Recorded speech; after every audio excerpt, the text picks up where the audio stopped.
Hello everyone, Eminem here, and today, at long last, at very long last, I'm going to be talking about the PS5.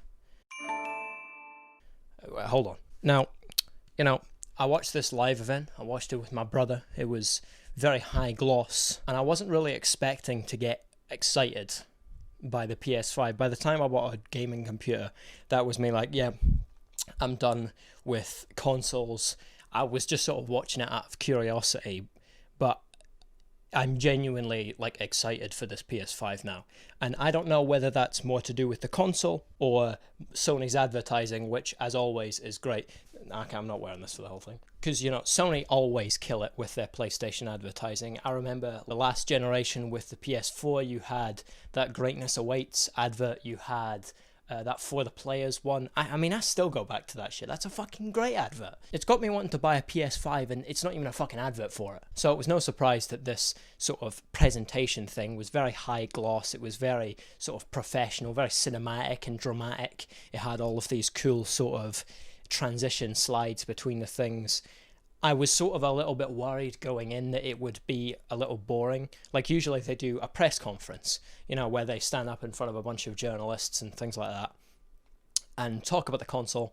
And to be honest, as much as it's cool hearing the cheers of everybody, it's almost kind of better without all that, just having the developers talk about their games and the trailers, because there is absolutely nothing more awkward than this nerdy game developer fumbling his lines in front of 10,000 journalists or whatever in this fucking auditorium. So to be honest, it was kind of merciful that it was just a sort of straightforward thing. So what I wanted to do was just sort of walk through each part and give my thoughts on the games that they showed, because they showed I think 28, and I won't have super detailed ones about every single one of them, but there are some things that I would like to talk about that interested me about this, and of course about the design of the console in general, which we will get to. So I'm going to get up the thing here. And of course the first thing they showed was GTA 5 coming to the PS5.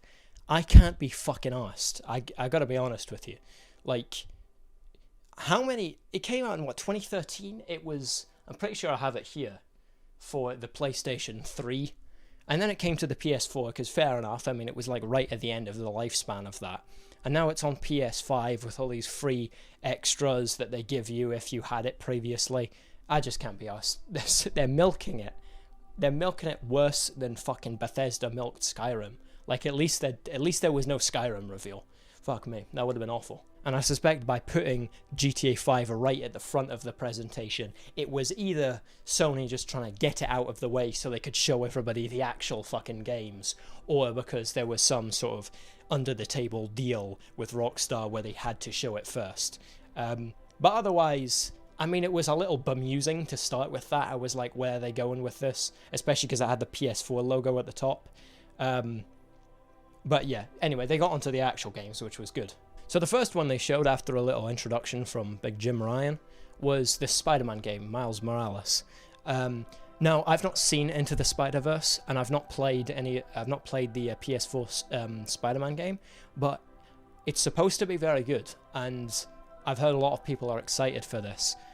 Miles Morales was a character that a lot of people liked from the film, from what I understand. So, seeing him have his own game is quite cool. And of course Insomniac are doing it, so that's pretty much a guarantee that it's going to be quite good. I mean, they really don't miss. Next up they had Gran Turismo 7. And yeah, I mean, it looks good. They always do the driving games. I don't think they did it for the PS4 reveal, but they had Drive Club for the PS4 reveal, and the driving game is always good because it's supposed to be hyper realistic. There's no sort of stylized on it, it's all meant to be as real as possible, and obviously you get to show off reflections with the car bonnets and dirt flying in your face and stuff like that. And as far as that goes, Gran Turismo 7 looks fucking good. The stream didn't really do it justice. You can go back, and PlayStation have uploaded all the trailers they showed in the proper 4K 60 FPS, and they look just great. And you really notice the difference, I think, between the PS4 and the 5, watching it with the sort of proper quality rather than the stream. I was a bit sort of I was a bit skeptical at first when I was watching it. I mean, the games looked good, but the graphics didn't seem like a huge leap. But now that I'm watching them back, the difference is pretty considerable. So then there was this sort of nice, quaint little sort of almost alien-looking environment, and this bug sort of comes and is walking, and I was like, okay, this looks like an interesting game. I assumed some sort of cutesy indie game, and then fucking Ratchet and Clank show up. And I mean, I know this is cringe, but I like jumped out of my seat and went, that's what I'm talking about, when I saw them. Because I mean, I fucking love Ratchet and Clank. You know, if you can go back in my videos, and the amount of times that I have talked about them is fucking ridiculous. It's good to see that this one looks as though it's a sequel to, I don't know if you can see that, but the PS3 game Into the Nexus. The only Ratchet and Clank game on PS4 was the tie-in with the movie, which was also a kind of reboot of the original, like a retelling of the first PS2 game, but just kind of worse. Like, I liked the PS4 one, but it's cool to see a new story that is connected to the original one, and not some weird reboot spin-off shit. And as far as original Ratchet and Clank games go, it looks fucking great. Not just graphically, but the sort of interdimensional teleporting through shit looks really interesting. And I think in a lot of ways it's showing off the internals of the PS5. The SSD particularly, where you can load levels very quickly, you see Ratchet and Clank sort of jumping through these portals, and the next level is just loading like that. It's pretty amazing. There is a little bit of slowdown. You see a couple of stutters, but I mean, it still is pretty amazing, and there's so much going on screen. So as far as tech demos go that double as games, this is definitely one of the standout ones, you know. And of course it's Ratchet and Clank, so I'm gonna be hyped for that anyway. Oh yeah, and the blue Lombax that shows up at the end. Yeah, I don't know where the story is going with that. It looks interesting, but when I watched the stream, I could almost faintly hear all the Rule 34 artists clicking their pens. Then there was this Square Enix game. It looks quite early in development. It sort of is quite fantasy with all of these elaborate, sort of impossible looking landscapes and these cool looking monsters. So far it's just called Project Athea. They didn't really say anything about it. I guess they put it in to just show more of the graphical capabilities, and it does look fucking good. Next up there was Stray, a game where you play as a cat going through this sort of, oh I fucking spat there, going through this sort of dystopian post-human society almost. They didn't show much of the game, although from what I understand it was announced years ago. I definitely heard of it, and seeing it here was really good. The cat looks amazing. I'm looking at it right now. You can see the whiskers, you can see the fur. It is fucking detailed. And of course I'm a sucker for the sort of cyberpunk, neon-drenched, Tokyo-esque cities. So that was definitely cool to see in the amazing graphics that it was shown in. Now I don't know much about the game, but I reckon it'll be a sort of atmospheric walking simulator, which is perfectly fine. A lot of great games are walking simulators. And I think when you create a great atmosphere, it can just be interesting going through an environment. And I think that's what this game is sort of all about. Now at this point there was the first sort of interlude between game trailers, which was cool. I like how they didn't just show a bunch of trailers, then show this and then show that. They sort of mixed it up a little bit. So then after this sort of nicely done transition with the different shapes and stuff that's been continuing throughout the whole presentation, they briefly sort of, I guess, touch on some of the internals of the PS4 without saying super specific things like, oh, you know, the CPU is clocked at this particular speed. It just sort of says super fast, high-tech SSD and things like that. It was still cool though. It did say at the beginning that everything you see during this presentation is done on a PS5. So I guess these little short videos are done on it. So I guess these short little videos are done on it too, and it does look pretty good. There's these bits where it shows off the ray tracing, and you see these sort of crystals and this light going between them, and that looked pretty fucking good. Then it showed off the controller. Now we'd seen pictures of the controller for a while, this sort of white-black thing, the sort of Stormtrooper design almost. It rubbed some people the wrong way. I was sort of ambivalent on it. I wanted to see the console first, and I'll get to that as I said, but as of the features of this controller, it's pretty exhaustive. It has definitely grown on me design-wise, I like the fact that the middle button, as in the sort of home button, is not like a circle with a PlayStation logo on it. It is an actual PlayStation logo shape, which is just a cool little detail. I'm not sure how I feel about the symbols not being coloured in. I mean, I like my classic PlayStation stuff with the grey and the colourful logo and stuff like that. And the sort of last remnants of that were the sort of coloured shapes, which they have now gotten rid of. It almost reminds me of the PS Vita, which I then sold, which I sort of regret. So it reminds me a bit of that. Hopefully the buttons feel better than they did on the PS Vita, but I'm sure they will. So some of the features of the PlayStation 5 controller are haptic feedback, which is a sort of slightly more accurate and precise version of Rumble, basically. The Steam controller has haptic feedback, which I have, and it's definitely different. You can't, like, get the same intensity that you can with a Rumble pack. Like, you know, the putting your PS2 controller on the desk and it go, there's none of that. But it's probably more immersive just because of the level of precision that you can get with that, as opposed to just making the controller shake in your hands. It's got adaptive triggers as well, which is, I'm pretty sure the Xbox One had them. I might be wrong. But regardless, it's the one where it can put a little bit of resistance on your trigger. It can push it back or loosen it, which I'm guessing will make things like shooting guns much more immersive and much more, I don't want to say realistic, but kind of realistic. It's got a built-in microphone, which is, I don't know, man. It's a cool feature. Like, it's good that they thought of that and that they've put that in the controller. I worry about COD lobbies. I can only fucking imagine what it's like when all of the 5-year-old little shits all have mics. It was bad enough when they had to fucking buy one. But, you know, I don't really play FPSs anyway, so it's not my problem. And finally, of course, you've got the headphone jack that the PS4 controller had. It's a great feature that I'm glad they kept. There was no proper way of doing headphones with the PS1, 2, or 3 unless you, in a very convoluted way, plugged it into your TV, which is a feature that most TVs don't have.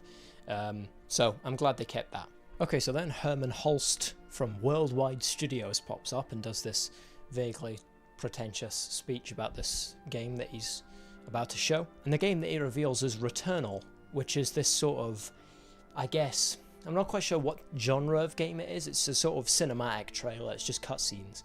But it is a sort of interesting concept. It seems to be about this woman who is trapped on this strange island, and when she dies, she comes back to life, I guess, or in some way she can't die. I'm guessing the game will focus on dying deliberately in some way to solve puzzles and things like that. It looks pretty dark, pretty serious, but you can't really get much from a trailer like this, you know, so I can't really judge it. The next game is from Sumo Digital, who I know as the makers of Little Big Planet 3, one of the most disappointing sequels to one of the best games I've ever played, Little Big Planet 2. But what they showed was not necessarily Little Big Planet. I mean, I saw this sort of furry character that they were slowly sort of showing more of, and I wondered, is it Sackboy? I was pretty sure they weren't going to do Little Big Planet 4, simply because Dreams exists, and that's a Media Molecule game that has way more, like, creative tools in it than Little Big Planet ever did. I don't think they would want to compete with that. And sure enough, it is a Sackboy game, but it just looks like a sort of fun platformer rather than this big creative sort of thing that Little Big Planet generally is. It's called Sackboy, A Big Adventure, and as far as fun platformers go, it looks like a lot of fun. It's got some of the familiar sounds and objects from the Little Big Planet series. I noticed when you pop the little bubbles, it's the same sound. I noticed the launch pads from Little Big Planet 2, and no sign of those weird characters from Little Big Planet 3, so that's definitely a good thing. The next game was by Lucid Studios, a company that I've never heard of, and it's called Destruction All Stars. I don't really know what to make of this game. It's sort of like a kind of Demolition Derby kind of thing, I guess, where a bunch of cars are in an arena and they're bashing against each other and shit, except there's like people in it. There's these big sort of cartoonishly like big characters that I guess are fighting with the cars. It sort of reminds me of that bit from Interdimensional Cable, Man v Car, Wouldn't the cars just always win? But anyway, I guess not. So, I mean, that looks alright. It looks like a fun little game. I probably won't fucking buy it, but I guess it looks cool, And continuing with our interdimensional cable theme, two brothers from a company called Ember Lab, an indie game company, lead us into a game called Cana, Bridge of Spirits, or Cana, I'm not quite sure. It's probably Cana, that sounds better. It's a kind of, I guess, cartoonish, almost cel-shaded looking fantasy game, with this sort of young character being talked to by some sort of elder or something. It deals with magic and these sort of interesting creatures, but what caught me most about this was the amazing environments. Like these sort of very magical environments almost reminded me a bit of it almost reminded me of Pandora from Avatar, with these sort of big, epic, almost lifelike, but definitely not something you would see in real life, with these big sort of mountains that are floating. And yeah, no, it looks fucking excellent, and I'm really intrigued by the concept of this game and the magic that we see. So that was one that I came away from this thinking that looks fucking good. But yeah, no, the environments alone were enough to sell me on that. And then we have the Furry Game. This fucking bemused me, and it fucking bemused everybody on Twitter. Like, after the thing was done, I went on, and people were saying, what the fuck is this? And like, I'm sure it's an alright game. I'm not quite sure what it is. If I didn't know any better, I would say it was a trailer for like a film or a TV show, because they did not show any gameplay, nor was there any hint on what kind of game it is. The cartoon graphics and the sort of, I guess, very story-driven vibe suggests that it's some kind of like point-and-click adventure. At least that's what I got from it. But all I could think is like, why is this being shown? Like, a bunch of furry characters, and like not even like properly like the type of shit that furries like furry characters, and they're leaving high school and they form a band. What is this doing here?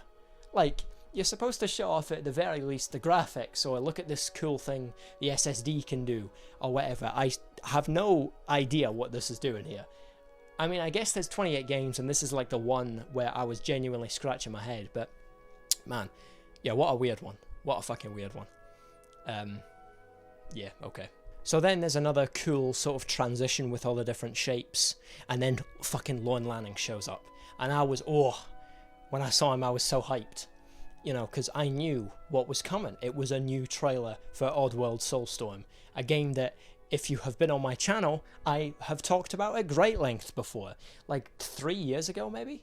I put out a video called My Thoughts on Oddworld Soulstorm, which at that point there was just a couple of like pictures of it. There were no trailers by that point. And now, at the very least, I'm sure that 2021 is legitimately when it's coming out, because they've delayed this for like 3 years. It must be at this point. I remember when it was going to come out in 2018. I remember when it was going to come out in 2019, 2020. But now that it looks like a sort of early PlayStation 5 game, that tells me that they're surely nearly done now. But it looked fucking good. There were some familiar parts from Abe's Exodus that I know, the game that Soulstorm is sort of, I guess, a kind of retelling of. But there's also a lot of new stuff too. There's a lot of, there's a lot of narrative stuff. There's a lot of plot stuff that just did not happen in Exodus.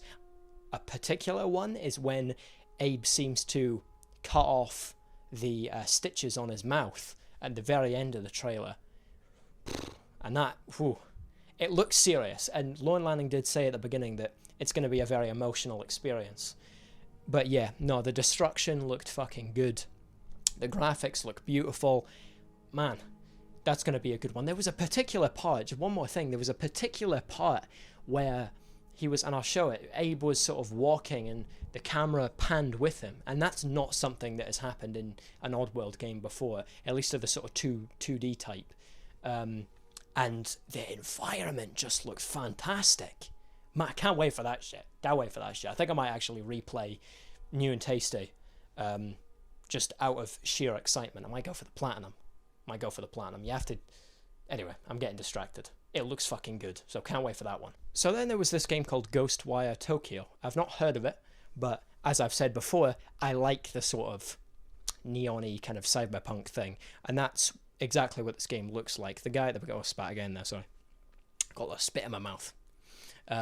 So I like that whole sort of aesthetic, and Tokyo in this game looks fucking good. I'm not quite sure what the game is about, but it looks pretty cool. It's about at this point that I noticed most of the games have said coming in 2021, including the Ratchet and Clank game and the Oddworld game and various others, which was a little disconcerting considering the PS5 is obviously going to come out before Christmas.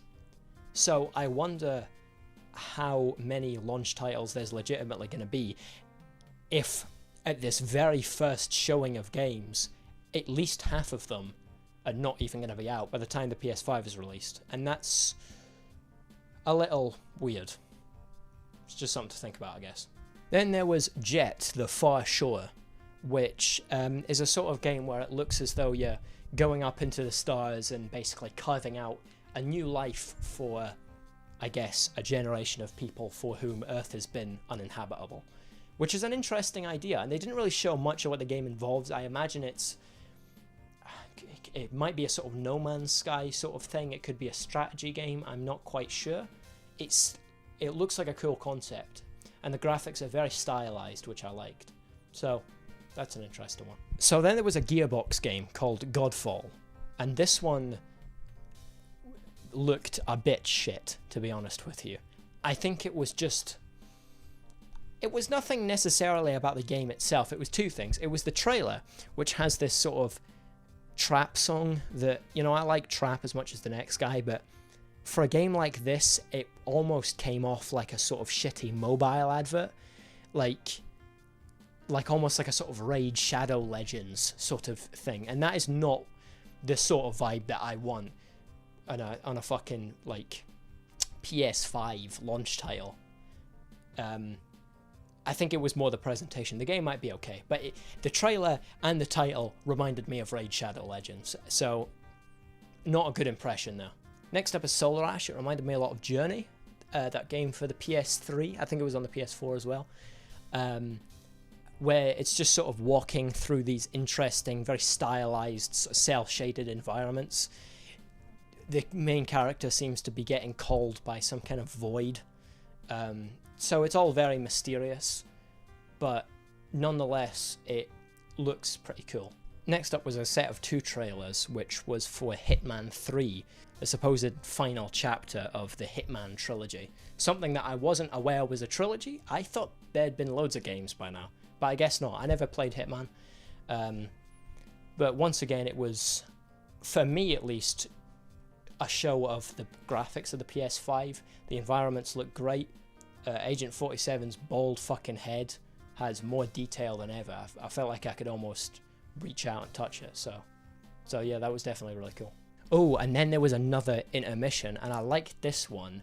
It sort of came out of nowhere and didn't go anywhere. It was just a sort of thing that they stuck in there, and it was what looks to be the startup of the PlayStation 4, not including the Sony or the PlayStation logo, which I know when you turn on the PS4, obviously you get that little blue screen where you press the home button to go in or to log in. But before that, there's the sort of PlayStation logo. It didn't show that, but it did show the sort of health warning and then the sort of main menu part. And as someone who is quite the expert on video game startups, this one was pretty good. I liked it a lot, actually. It was like a sort of mishmash between the PS3 and the PS4. The PS4 and the sort of style that it's in. So, it just gives you the health warning, then it says press the PlayStation button, then I assume you press it and you get to log into your account. But the aesthetics reminded me of the PS3 because it was sort of grey instead of blue. It was very colourless, and it had those almost small little particles, like little bits of dust, that were sort of flying about like they did on the PS3 menu. I like the sort of subtle, natural light almost that seems to be coming from the top left of the screen. And I especially liked the few seconds that we heard of the music or the sounds in the background, which was sort of these kind of scattered sort of sounds that were being played over this very long sort of string note, which once again reminded me of the PS3 because of course that started up with an orchestra.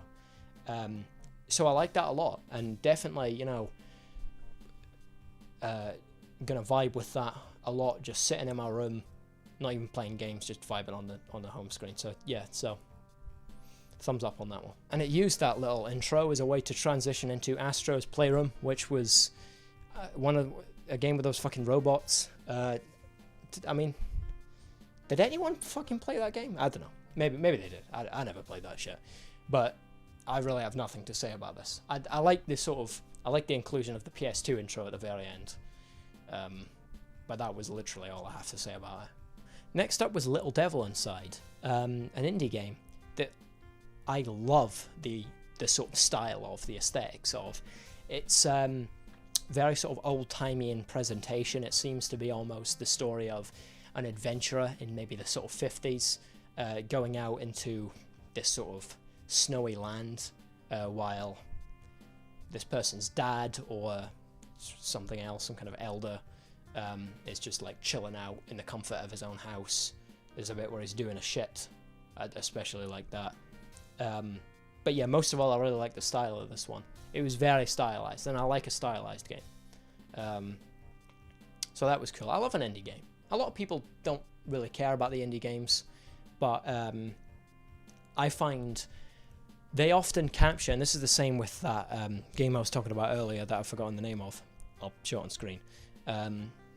I find often indie developers capture the sort of childlike wonder and fun of video games in a way that a lot of these big studios don't really. And maybe that's because the games that I played when I was little was not COD. I didn't play COD until I was like 15. The games that I played when I was little was Ratchet Clank and Spyro and Crash and Mario, and this is stuff that I've talked about before. But I think it's often these sort of unique, weird concepts that the big companies are sort of afraid to touch on, but that the indie companies are perfectly fine with doing because they don't really care about taking risks. That's what they do to stay afloat.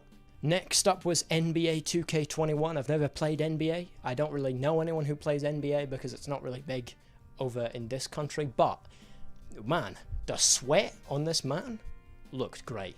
It's the first time I've ever looked at somebody and thought that's some good looking fucking sweat. But man, that shit does look good. They were making sure to zoom in as far as possible into this guy's face to just show the level of detail that they can get on it, because there wasn't really much else to look at. It was a basketball court indoors. You could sort of see the reflections off of the floor, and that was cool.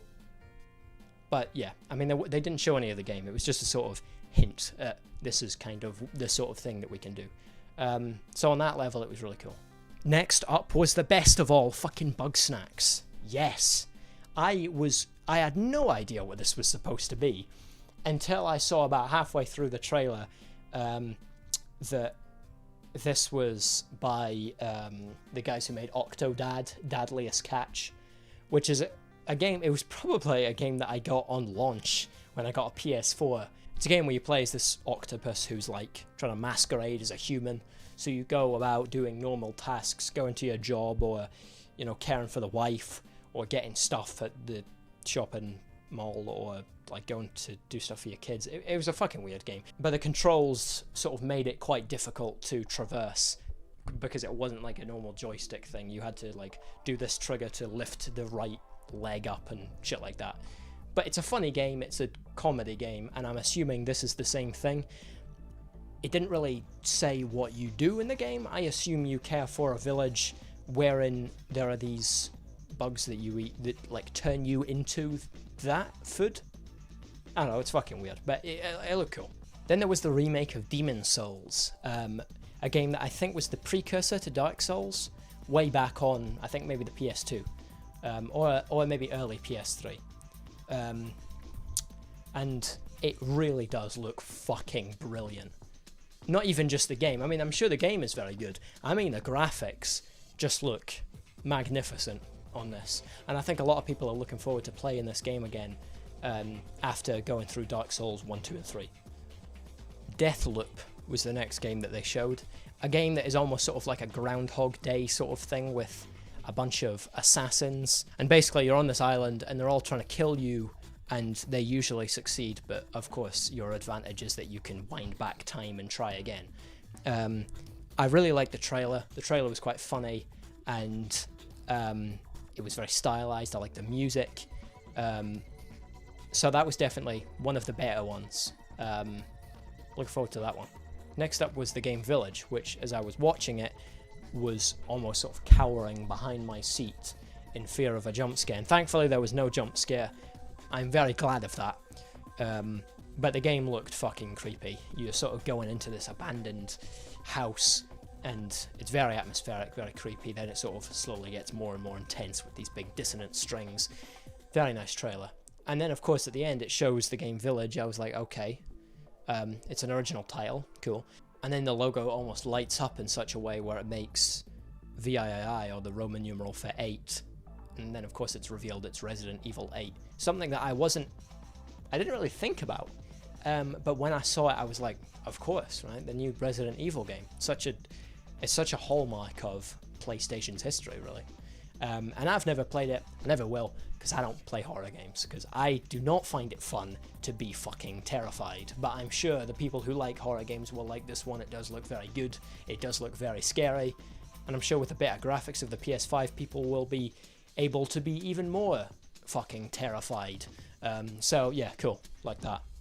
Next up was Pragmata, a sort of weird trailer. I didn't quite understand what was going on. It looked sort of like some kind of space astronaut man and this random girl escaping what seemed to be a sort of simulated post-apocalyptic world. Then they end up on the moon. I don't get it, but it does look interesting. It looks very high concept. So, cool, yeah. Then there was Horizon Forbidden West. This one looked very interesting. I'm not quite sure what the story is, but it looked like a sort of battle between two factions on this mostly uninhabited world. You see the mountains, you go underwater, and you see the coral reefs. It's so colourful, it's so beautiful. I really like it. It looked cool when they were sort of riding on these beasts and fighting against one another.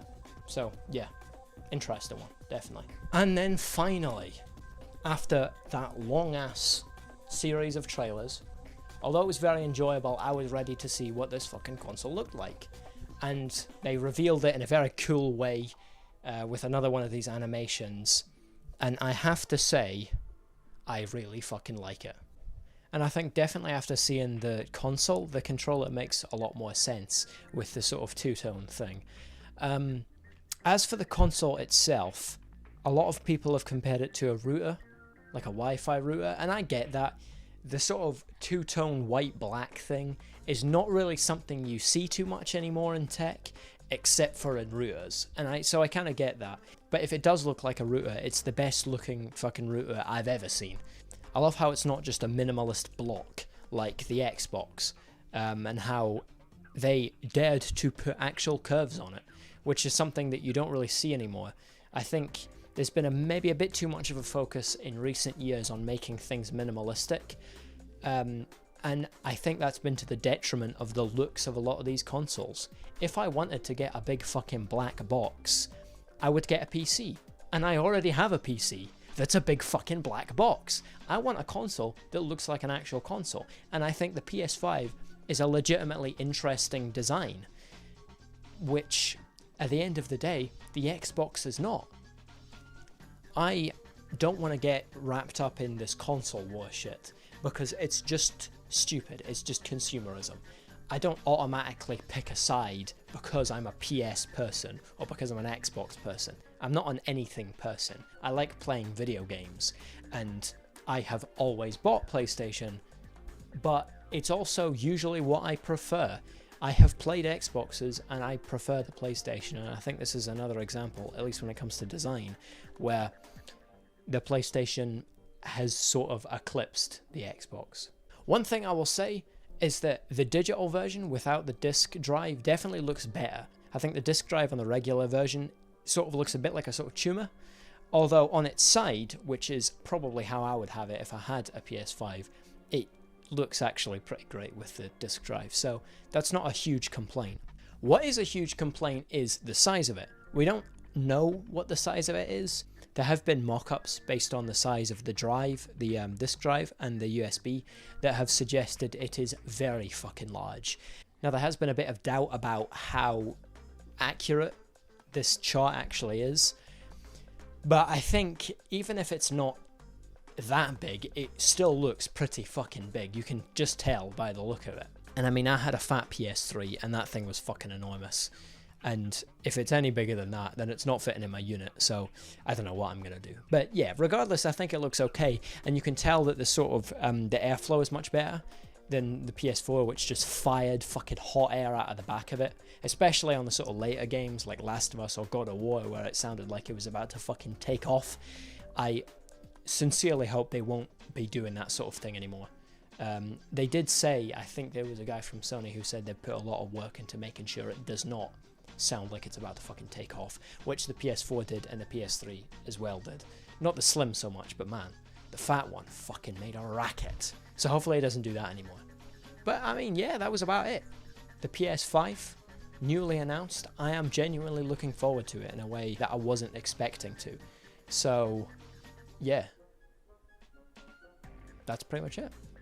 I hope you have a good day, and peace.